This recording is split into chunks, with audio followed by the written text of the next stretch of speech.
किसी शहर में लाखों लोग रहते थे। सभी अपने अपने कामों में रत रहते थे। किसी को किसी की परवाह नहीं थी। भजन कीर्तन, भक्ति भाव, दया माया, परोपकार जैसे संस्कार कम हो गए। शहर में बुराइयां बढ़ गई थीं। शराब, जुआ, रेस, व्यभिचार, चोरी डकैती वगैरह बहुत से गुनाह शहर में होते थे। इनके बावजूद शहर में कुछ अच्छे लोग भी रहते थे। ऐसे ही लोगों में शीला और उनके पति की गृहस्थी मानी जाती थी। शीला धार्मिक प्रकृति की और संतोषी स्वभाव वाली थी। उनका पति भी विवेकी और सुशील था। शीला और उसका पति कभी किसी की बुराई नहीं करते थे और प्रभु भजन में अच्छी तरह समय व्यतीत कर रहे थे। शहर के लोग उनकी गृहस्थी की सराहना करते थे। देखते ही देखते समय बदल गया। शीला का पति बुरे लोगों से दोस्ती कर बैठा। अब वह जल्द से जल्द करोड़पति बनने के ख्वाब देखने लगा, इसलिए वह गलत रास्ते पर चल पड़ा। उसकी हालत रास्ते पर भटकते भिखारी जैसी हो गई थी। दोस्तों के साथ उसे भी शराब की आदत हो गई। इस प्रकार उसने अपना सब कुछ गंवा दिया। शीला को पति के बर्ताव से बहुत दुख हुआ, किंतु वह भगवान पर भरोसा कर सब कुछ सहने लगी। वह अपना अधिकांश समय प्रभु भक्ति में बिताने लगी। अचानक एक दिन दोपहर को उनके द्वार पर किसी ने दस्तक दी। शीला ने द्वार खोला तो देखा कि एक मांझी खड़ी थी। उसके चेहरे पर अलौकिक तेज निखर रहा था। उनकी आंखों में से मानो अमृत बह रहा था। उसका भव्य चेहरा करुणा और प्यार से छलक रहा था। उसको देखते ही शीला के मन में अपार शांति छा गई। शीला के रोम रोम में आनंद छा गया। शीला उस मांझी को आदर के साथ घर में ले आई। घर में बिठाने के लिए कुछ भी नहीं था, अतः शीला ने सकुचाकर एक फटी हुई चद्दर पर उसको बिठाया। मांझी बोली, क्यों शीला, मुझे पहचाना नहीं? हर शुक्रवार को लक्ष्मी जी के मंदिर में भजन कीर्तन के समय मैं भी वहां आती हूँ। इसके बावजूद शीला कुछ समझ नहीं पा रही थी।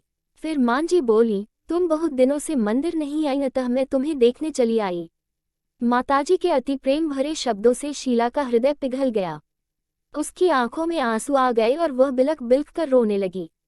मांझी ने कहा, बेटी, सुख और दुख तो धूप और छांव जैसे होते हैं। धैर्य रखो बेटी, मुझे तेरी सारी परेशानी बता। माताजी के व्यवहार से शीला को काफी संबल मिला और सुख की आस में उसने माताजी को अपनी सारी कहानी कह सुनाई। कहानी सुनकर माताजी ने कहा, कर्म की गति न्यारी होती है। हर इंसान को अपने कर्म भुगतने ही पड़ते हैं, इसलिए तू चिंता मत कर। अब तू कर्म भुगत चुकी है, अब तुम्हारे सुख के दिन अवश्य आएंगे। तू तो माँ लक्ष्मी जी की भक्त है। माँ लक्ष्मी जी तो प्रेम और करुणा की अवतार हैं। वे अपने भक्तों पर हमेशा ममता रखती हैं, इसलिए तू धैर्य रखकर माँ लक्ष्मी जी का व्रत कर, इससे सब कुछ ठीक हो जाएगा। शीला के पूछने पर माताजी ने उसे व्रत की सारी विधि भी बताई। माताजी ने कहा, बेटी, माँ लक्ष्मी जी का व्रत बहुत सरल है। उसे वरदलक्ष्मी व्रत या वैभव लक्ष्मी व्रत कहा जाता है। यह व्रत करने वाले की सब मनोकामना पूर्ण होती है। वह सुख संपत्ति और यश प्राप्त करता है। शीला ये सुनकर आनंदित हो गई। शीला ने संकल्प करके आंखें खोली तो सामने कोई न था। वह विस्मित हो गई कि मांझी कहाँ गई। शीला को तत्काल ये समझते देर न लगी कि मांझी और कोई नहीं, साक्षात लक्ष्मी जी ही थी। दूसरे दिन शुक्रवार था। सवेरे स्नान करके स्वच्छ कपड़े पहनकर शीला ने मांझी द्वारा बताई विधि से पूरे मन से व्रत किया। आखिरी में प्रसाद वितरण हुआ। ये प्रसाद पहले पति को खिलाया। प्रसाद खाते ही पति के स्वभाव में फर्क पड़ गया। उस दिन उसने शीला को मारा नहीं, सताया भी नहीं। शीला को बहुत आनंद हुआ। उनके मन में वैभव लक्ष्मी व्रत के लिए श्रद्धा बढ़ गई। शीला ने पूर्ण श्रद्धा भक्ति से 21 शुक्रवार तक वैभव लक्ष्मी व्रत किया। 21वें शुक्रवार को मांझी के कहे मुताबिक उद्यापन विधि करके 7 स्त्रियों को वैभव लक्ष्मी व्रत की 7 पुस्तकें उपहार में दी।